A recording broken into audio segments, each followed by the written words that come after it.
Dipersembahkan oleh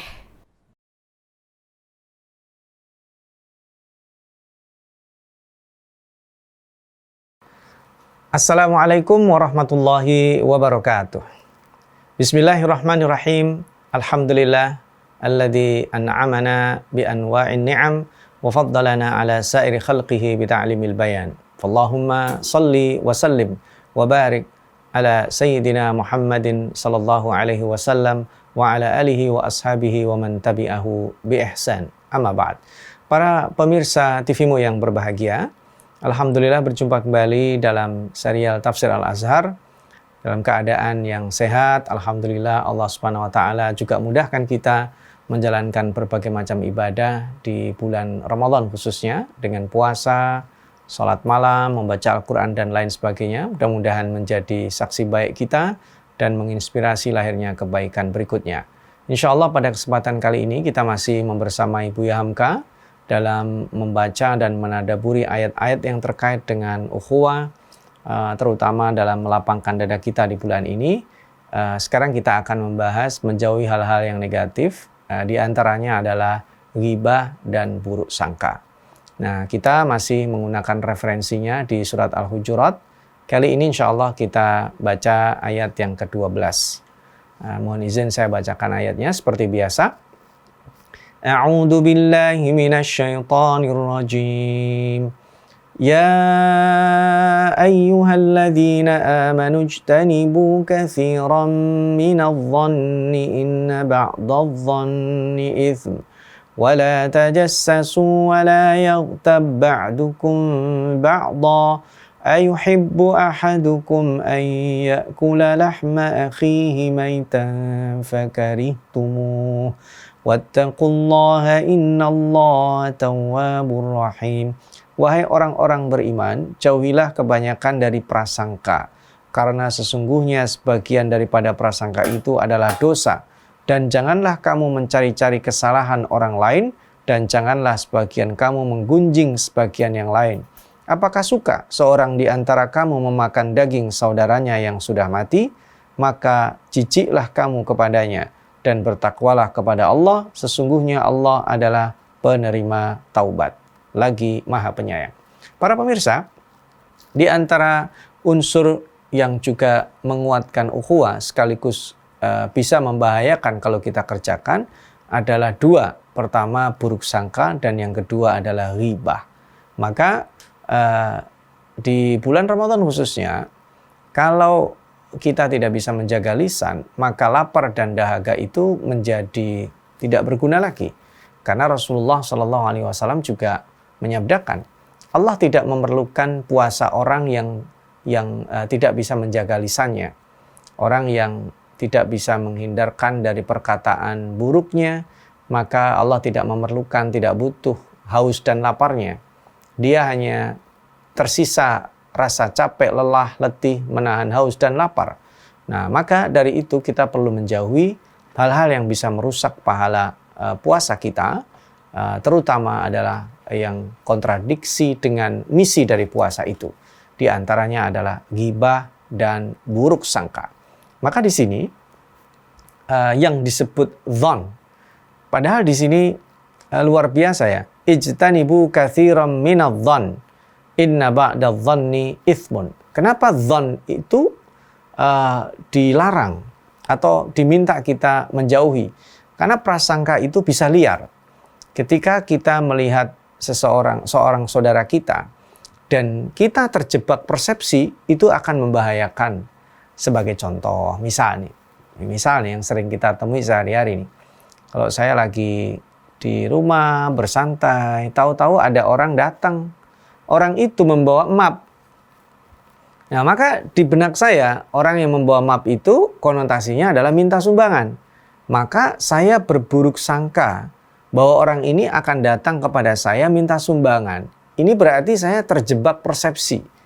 Jebakan persepsi ini akan menentukan sikap kita yang kemudian tidak welcome kepada beliau, dan naudzubillah bisa kemudian menghindar atau bahkan berkata tidak baik. Itu menjadi sikap berikutnya yang juga tidak kalah merusaknya.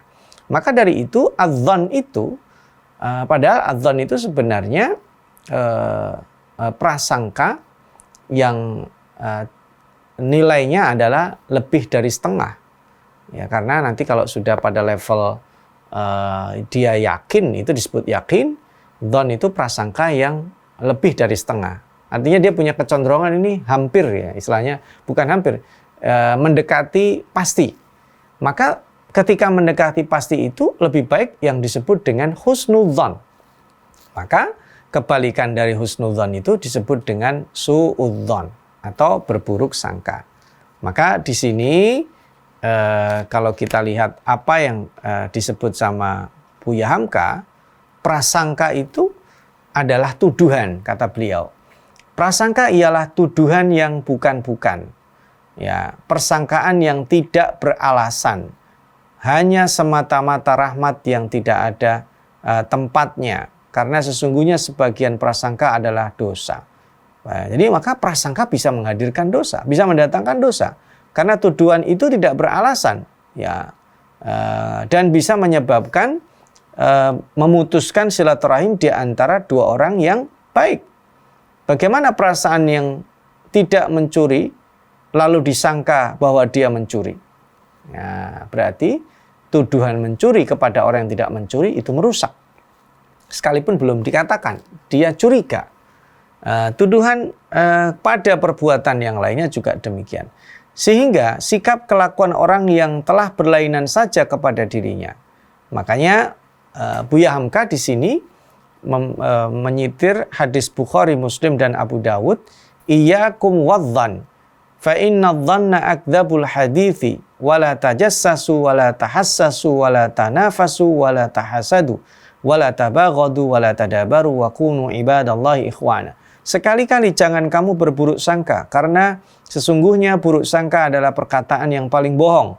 Dan janganlah kamu mengintai-intai, janganlah kamu merisik-risik, dan janganlah kamu berganding-gandingan, dan janganlah kamu berdengki-dengkian, dan janganlah kamu berbenci-bencian, dan janganlah kamu berbalik belakangan, dan jadilah kamu seluruh hamba Allah bersaudara. Nah, maka dzan itu muncul karena ada kesalahan komunikasi, ada trauma persepsi, dan ada hal-hal lainnya yang insya Allah kita akan lanjutkan setelah ada break sebentar. Kita akan kembali lagi insya Allah. Para pemirsa, memang prasangka atau curiga atau yang tadi disebut dengan dzan itu bisa menjadi liar ketika kita tidak ada tabayun, konfirmasi, atau tidak ada kita kejelasan. Dan salah satu yang menyebabkan tidak terjadinya konfirmasi itu ketika seseorang mendiamkan. Maka mendiamkan saudara itu juga bagian tindak lanjut yang tidak bagus. Makanya Buya Hamka juga menyitir lagi di sini larangan untuk mendiamkan saudara. Seperti hanya hadis Rasulullah Sallallahu Alaihi Wasallam, wala yahillu li muslimin ayyahjura akhahu fauqa thalathati ayyam.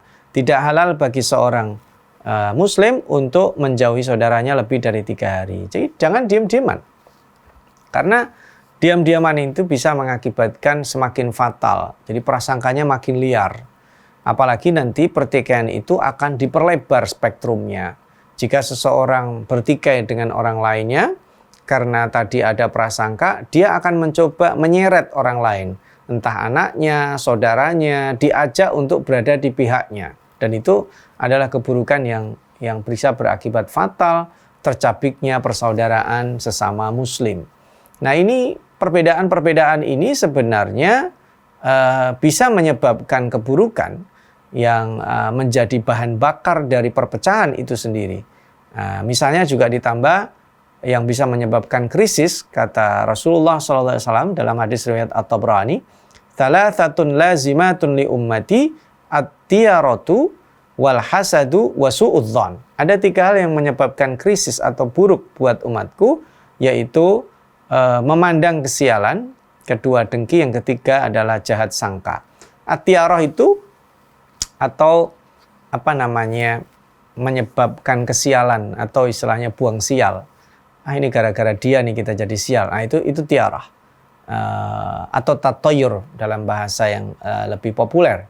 Ya, kita merasa akan ada sesuatu yang sial karena satu hal atau karena seseorang, itu tidak boleh. Jadi misalnya kita lagi punya chemistry bagus nih tim kita, tahu kedatangan ada orang baru. Ini kayaknya orang baru ini bawa sial aja nih. Nah, itu disebut at-tiyarah, akan mengakibatkan rusaknya sebuah group value, akan mengakibatkan orang itu menjadi dianggap sendiri, dia dijauhi, dibully dalam sebuah komunitas, dan menyebabkan juga orang itu kemudian bisa jadi menyebabkan kerusakan, bisa jadi kita yang merusak dia. Yang kedua, hasad. Hasad ini juga iri. Dan yang ketiga adalah suudzon. Suudzon itu adalah buruk sangka yang bukan tidak terkonfirmasi, tidak mau dikonfirmasi, tidak mau menghadirkan sebaliknya. Padahal pesan Rasulullah SAW jelas, iltamisu li akhika sab'ina udhran. Kalau kamu mendapati saudaramu dalam keadaan tidak baik, ya coba kamu berpikir akan ada 70 uzur.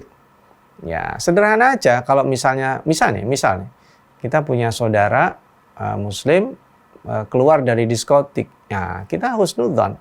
Oh, dia nukar duit, ya dia nyari orang dan lain sebagainya, sampai 70 alasan baru kemudian kita bisa menyimpulkan dengan zon yang buruk tadi itu. Maka para pemirsa, hal-hal yang bisa menyebabkan rusaknya ukhuwah selain suudzon itu sendiri, ada berikutnya yang levelnya lebih tinggi, yaitu dengan memperbincangkan. Ya, kalau yang diperbincangkan adalah zon, itu jatuhnya fitnah. Nah, ini misalnya nih, kita curiga si A melakukan kesalahan tertentu. Lalu kita daripada konfirmasi ternyata lebih asik membicarakan dengan orang lain. Maka itu bukan lagi zon, itu sudah masuk pada level yang lebih tinggi, memperbincangkan, itu namanya fitnah. Padahal yang seandainya diperbincangkan adalah kesalahan yang terbukti, itu tidak boleh juga. Karena itu disebut dengan ghibah. Makanya tadi sangat mengerikan ya. Sampai Allah memberikan analognya. Apakah kamu suka makan daging saudaramu yang sudah mati? Apa enggak jijik? Padahal itu adalah saudara kita yang betul-betul melakukan kesalahan. Lalu kita mempergunjingkan kesalahan saudara kita yang sudah terbukti melakukan kesalahan itu namanya ghibah. Apalagi jika belum terbukti, itu namanya fitnah. Dan itu tentu akan merusak ukhuwah atau bangunan persaudaraan yang sudah terjadi. Makanya ghibah itu sesuatu yang meskipun kita akan tertawa kalau membahasnya, tetapi itu sering kita lakukan.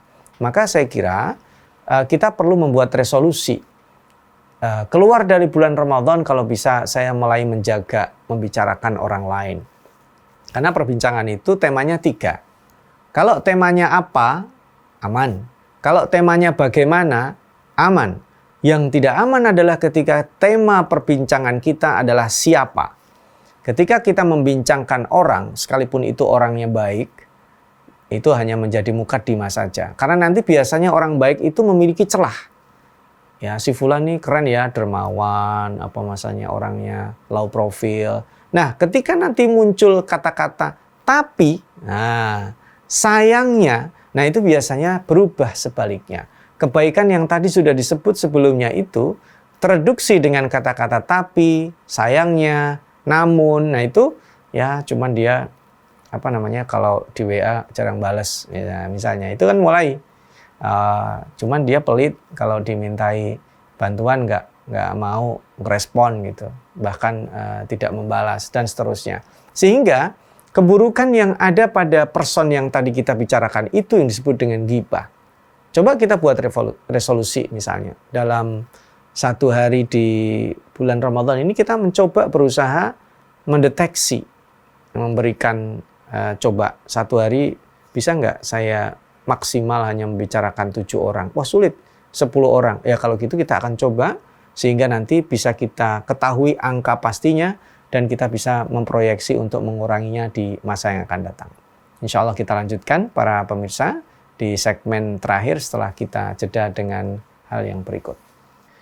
Para pemirsa, jadi kalau kita mengikuti, memperbincangkan orang dalam sebuah majelis, maka majelis yang tadinya baik itu bergeser menjadi majelis gosip, menjadi majelis ghibah. Kita punya andil di dalam terciptanya dosa dan kesalahan di sana.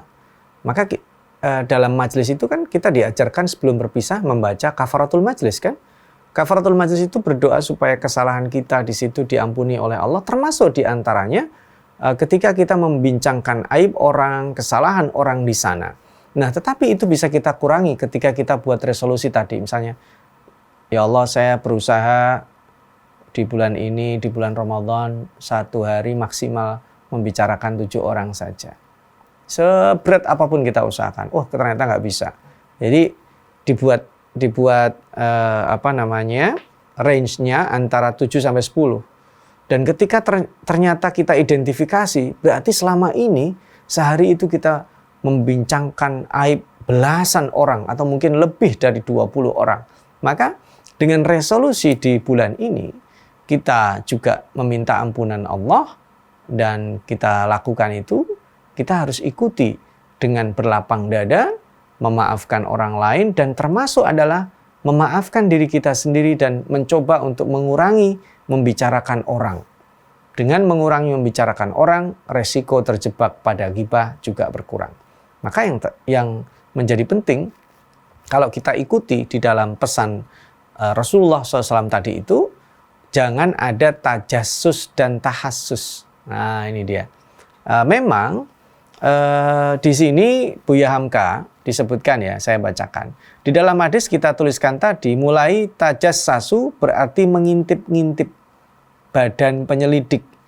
Tahassasu berarti badan merisik-risik, meraba-raba, mencari-cari. Kian lama kian banyak orang selidik, tukang raba yang diangkat. Orang itu takut kalau sedikit berita maka ditambahkan supaya dapat pujian. Jadi ini yang akan mengakibatkan keburukan ketika misalnya ada isu tentang si fulan misalnya. Karena kita merasa kok saya ketinggalan ya. Nanti kalau ketemu lagi jangan sampai saya ketinggalan. Akhirnya dia tajassus. Dia mencari tahu, dia menyelidik, dia meneliti dari berbagai macam sumber untuk dikumpulkan, sehingga pada saat ketemu orang-orang dikatakan, gimana perkembangan? Ente, belum seberapa. Saya dapat info lebih detail nih. A1. Kebanggaan mendapatkan info tentang aib orang itu yang menjadi problem. Dan itu dimulai dengan adanya tajassus dan tahassus yang tadi sama-sama dua-duanya dilarang oleh Rasulullah SAW. Jadi misal, bahkan bukan hanya itu, kadang orang yang tidak ada hubungannya sama sekali, kita pun ikut ikut terlibat. Ya, contoh sederhana. Misalnya kasus perselingkuhan A yang menyelingkuhi istrinya B, dia selingkuh dengan orang C. Dan ini beredar di sosial media. Kita kenal namanya saja, 3 orang ini tidak pernah ada hubungan apapun. Lalu kemudian ikut melakukan tajassus, tahassus, menikmati beritanya. Maka itu juga kita menikmati majelis gosip yang besar itu. Maka dari itu hindarilah hal-hal seperti ini.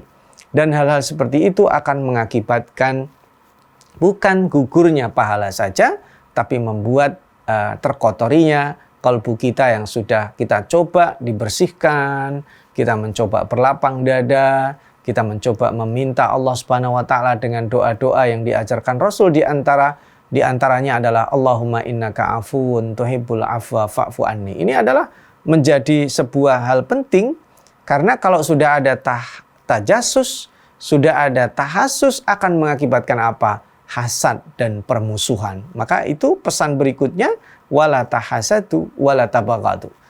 Maka ketika pesan yang terakhir Rasulullah SAW, wa kunu ibadallahi ikhwana, ini kita menghindari mafsadat, menghindari mengorek-ngorek, kata Buya Hamka, mengorek-ngorek kalau si Anu dan si Fulan bersalah untuk menjatuhkan marwah si Fulan di muka umum. Ini tujuan kita menyelidik untuk mengetahui kesalahan si fulan apa.